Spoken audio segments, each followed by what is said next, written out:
वंदे मातरम खबर गोवा महाराष्ट्र देख रहे हैं आप। मैं हूं आपके साथ काजल ठाकुर। महाराष्ट्र के पुणे स्थित गंगा धाम मार्केट यार्ड में आयोजित GITO कनेक्ट ट्रेड समिट का आयोजन किया गया। ये ट्रेड समिट 3 दिन तक चलेगा। देश के प्रधानमंत्री नरेंद्र मोदी भी कार्यक्रम में वर्चुअली जुड़ेंगे। और वहीं 7 मई को कार्यक्रम में एनसीपी नेता शरद पवार, केंद्रीय सूचना एवं प्रसारण मंत्री अनुराग ठाकुर, राजस्थान के मुख्यमंत्री अशोक गहलोत, केंद्रीय मंत्री राजीव चंद्रशेखर, राज्य के पर्यावरण मंत्री आदित्य ठाकरे समेत कई नेता इस ट्रेड समिट के समापन समारोह में शामिल होंगे।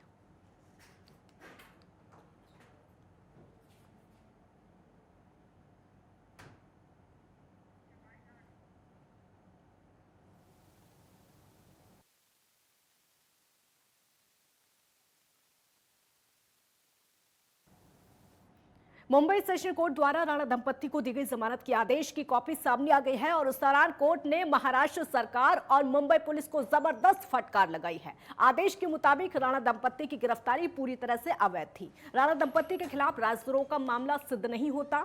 राणा दंपत्ति के खिलाफ राजद्रोह का मामला दर्ज करना राज्य सरकार की सबसे बड़ी गलती है, क्योंकि पुलिस के नोटिस के बाद राणा दंपत्ति घर से बाहर निकले ही नहीं और उन्होंने अपना फैसला वापस ले लिया था। उसके बाद भी उनको गिरफ्तार किया गया।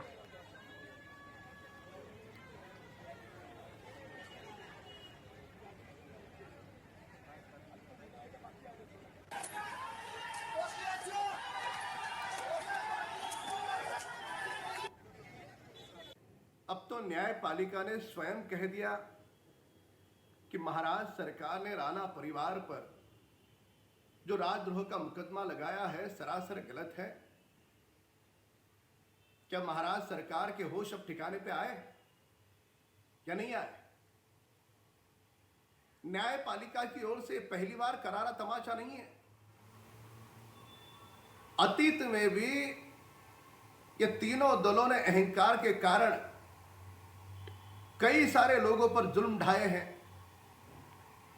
आप सरकार चला रहे हो या लोगों पर जुल्म करने की फैक्ट्री चला रहे हो? राणा परिवार 10 दिन कारावास में था।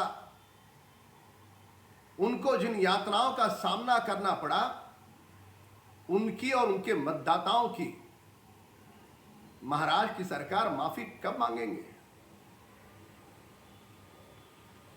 इन तीनों दलों को देश की जनता की और राणा परिवार की माफी मांगनी होगी। महाराष्ट्र में चल रहे लाउड स्पीकर विवाद के बीच में बॉम्बे हाई कोर्ट में याचिका दायर की गई, जिसमें अपील की गई है कि कोर्ट महाराष्ट्र सरकार और महाराष्ट्र पुलिस को मनसे प्रमुख राज ठाकरे के खिलाफ FIR दर्ज करने का आदेश दे। और याचिका में कहा गया है कि राज ठाकरे के खिलाफ देशद्रोह और सामाजिक सद्भाव बिगाड़ने का मामला दर्ज होना चाहिए। उन्होंने 1 मई को औरंगाबाद रैली में जिस तरह से बयान दिया, उनके खिलाफ केस दर्ज करने के लिए कोर्ट को प्रदेश सरकार और पुलिस को निर्देश देना चाहिए। याचिका को पुणे के एक एक्टिविस्ट हेमंत पाटिल ने दायर किया है। माना जा रहा है कि कोर्ट आज इस पर आपात सुनवाई कर सकती है। याचिका में पाटिल ने कहा कि राज ठाकरे ने 1 मई को औरंगाबाद में एक रैली की। इस रैली में उन्होंने एनसीपी नेता शरद पवार के खिलाफ बयान दिया, जिससे उनकी पार्टी के कार्यकर्ताओं में तनाव बढ़ सकता है और प्रदेश की शांति व्यवस्था भंग हो सकती है। लिहाजा इस मामले में मनसे चीफ के खिलाफ केस दर्ज होना चाहिए और उनके खिलाफ कड़ी कार्रवाई होनी चाहिए। तो महाराष्ट्र में जो राज ठाकरे ने बयान दिया था, औरंगाबाद में जो बड़ी रैली का आयोजन किया गया था, महाआरती का आयोजन किया गया था, उनका बयान लगातार चर्चाओं में है और विवाद का मुद्दा बन चुका है। और यही वजह है कि बॉम्बे हाईकोर्ट में दायर की गई थी याचिका। अब लगातार अपील की जा रही है कि देशद्रोह का मामला राज ठाकरे पर दर्ज होना चाहिए। आपको ये भी बता दें कि राज ठाकरे पर गिरफ्तारी की तलवार लटकी हुई है, और वो भी इस बयान को लेकर और लाउड स्पीकर के मुद्दे को लेकर, क्योंकि कई अल्टीमेटम भी राज ठाकरे की तरफ से दे दिया गया है। जो महाआरती का आयोजन किया गया था और महारैली औरंगाबाद में की गई थी, उसके बाद से गिरफ्तारी की तलवार लटकी हुई है। और अब अपील ये की जा रही है कि देशद्रोह का मुकदमा दर्ज होना चाहिए राज ठाकरे पर, क्योंकि विवादित बयान राज ठाकरे की तरफ से दिया गया था। लाउड स्पीकर का मुद्दा लगातार गरमाया हुआ है। राज ठाकरे ने लाउड स्पीकर हटाने की बात कही थी। अल्टीमेटम 3 मई तक का अल्टीमेटम दिया था कि सभी मस्जिदों से लाउड स्पीकर हटा लिए जाए, वरना हनुमान चालीसा होगा। और यही वजह है कि लाउड स्पीकर का मुद्दा लगातार गर्माता जा रहा है। अब राज ठाकरे के खिलाफ याचिका दायर और बॉम्बे हाईकोर्ट में याचिका दायर की गई है। देशद्रोह का मामला दर्ज करने की अपील की जा रही है। महाराष्ट्र में लाउड स्पीकर को लेकर विवाद लगातार जारी है। पुणे में जनसभा को संबोधित करते हुए शिवसेना नेता संजय राउत ने लाउड स्पीकर विवाद पर मनसे प्रमुख राज ठाकरे पर निशाना साधा है। संजय राउत ने कहा है कि इससे पहले जब विलासराव देशमुख, पृथ्वीराज चौहान और देवेंद्र फडणवीस सीएम थे तब मस्जिदों में लाउड स्पीकर का मुद्दा कभी नहीं उठाया गया, लेकिन अब जैसे ही उद्धव ठाकरे सीएम बने हैं तब लाउड स्पीकर पर राजनीति शुरू हो गई है। संजय राउत ने कहा कि ये मुद्दा पिछले 50 साल में क्यों नहीं उठाया गया।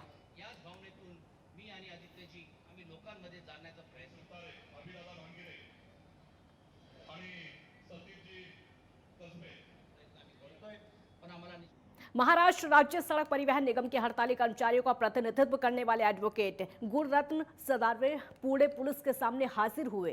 भारतीय विद्यापीठ पुलिस थाने में एडवोकेट गुणरत्न सदावर्ते के खिलाफ में छत्रपति शिवजी महाराज के वंशज के बारे में विवादित बयान देने के चलते मामला दर्ज किया गया है और इसीलिए आज गुणरत्न भारतीय विद्यापीठ पुलिस थाने पहुंचे। 2 साल पहले के मामले में भारतीय पुलिस थाने में एडवोकेट गुणरत्न की 2 घंटे तक पूछताछ हुई। इस दौरान मराठा क्रांति मोर्चा संगठन द्वारा एडवोकेट के विरोध में पुलिस थाने के बाहर जमकर विरोध प्रदर्शन किया गया। साथ ही गुणरत्न के विरोध में जमकर नारेबाजी की गई। पूछताछ के बाद एडवोकेट मीडिया से बात किए बिना वहां से निकल गए। मराठा क्रांति मोर्चा द्वारा हुए प्रदर्शन के दौरान पुलिस ने कई कार्यकर्ताओं को हिरासत में लिया।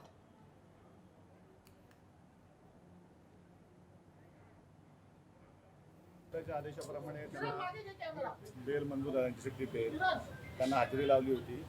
त्यांच्या आज त्याप्रमाणे इथं आले होते। त्यांचा तपास चालू आहे। अधिक माहिती आपल्याला वरिष्ठ आपल्याला देतील। नेमकं काय झालं, चौकशी कशा संदर्भात झाली, काय झालं सर? नाही पण टॉपिक कोणता होता? त्यांचा व्हॉइस सॅम्पल घेतलेला आहे। बाकी तपास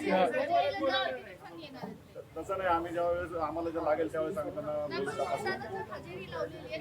हजेरी असे नाही, आयोग ज्यावेळेस बोलवतील त्यावेळेस ते हजर होतील। महाराष्ट्र के नासिक नगर निगम क्षेत्र में पिछले कई दिनों से चर्चा में आए पेस्ट कंट्रोलिंग और मच्छर उन्मूलन के टेंडर का मामला अब शांत होने के आसार दिखाई दे रहे हैं। 5 साल पहले जो टेंडर 19 करोड़ रुपए का था वो बढ़कर 46 करोड़ रुपए का पहुंचा तो नगर निगम में सत्ताधारी दल और विरोधियों में खूब बखेड़ा खड़ा हुआ और बाद में ये मामला हाईकोर्ट पहुंच गया। हाईकोर्ट ने इस मामले में फैसला देते हुए नगर निगम के कमिश्नर को अधिकार सौंप दिया है। सरकारी नियम जो हैं उसके अनुसार अंतिम जो फैसला है वो निर्देश के अनुसार दिया जाएगा। कोर्ट के आदेश के बाद नासिक नगर निगम के कमिश्नर रमेश पवार ने सारी टेंडर प्रोसीजर और फाइलें चेक की और आपको बता दें कि टेंडर के बढ़ते दामों के कारणों की जो समीक्षा है वो की पूरे पेस्ट कंट्रोल टेंडर प्रक्रिया में अहम बदलाव किए गए हैं। अब नए बदलावों के चलते नासिक शहर में नगर निगम प्रशासन आवश्यकता के अनुसार धुआं छिड़काव की गाड़ियों की संख्या तय करेगा, जिससे कि अनचाही गाड़ियों का भाड़ा और बढ़ते डीजल के दामों में होने से फिजूल खर्च पर रोक लगेगी।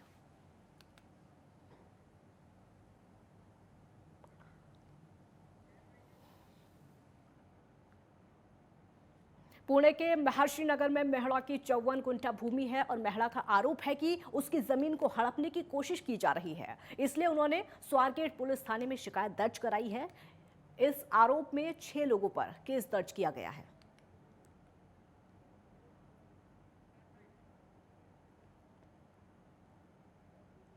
पिंपरी चिंचवड पुलिस ने कराया वसूले के बहाने दुकान में दाखिल होकर किराएदार महिला की बड़ी बेरहमी से पिटाई का मामला सामने आया है और इस मामले को लेकर 4 लोगों के खिलाफ मुकदमा दर्ज किया गया है, जिसमें 3 महिलाएं और 1 पुरुष शामिल है। आपको बता दें कि एक महिला रॉयल सोसाइटी इलाके में निजी ड्राइविंग चलाती है। आपको बता दें कि 3 महिलाएं और 1 पुरुष दुकान में घुसे और खुद को दुकान का मालिक बताकर महिला से मारपीट की और वहीं पूरी घटना सीसीटीवी में कैद हो गई। फुटेज के आधार पर पुलिस ने 4 लोगों के खिलाफ केस दर्ज करके मामले की जांच शुरू कर दी है।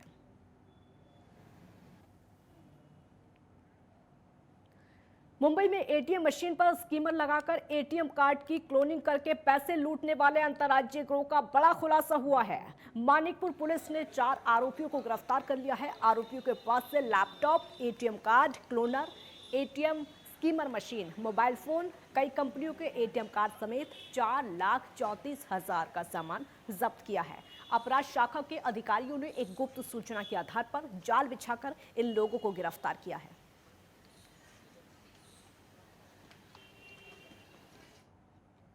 महाराष्ट्र के नासिक में दर्शकों ने पहली बार बाइक रेसिंग के रोमांच का आनंद लिया।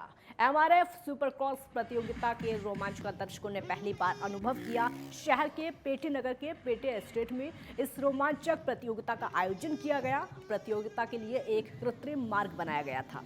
नासिक के निवासियों ने free style motocross motorcycle stunt का अनुभव किया और इस प्रतियोगिता में 150 प्रतियोगियों ने भाग लिया।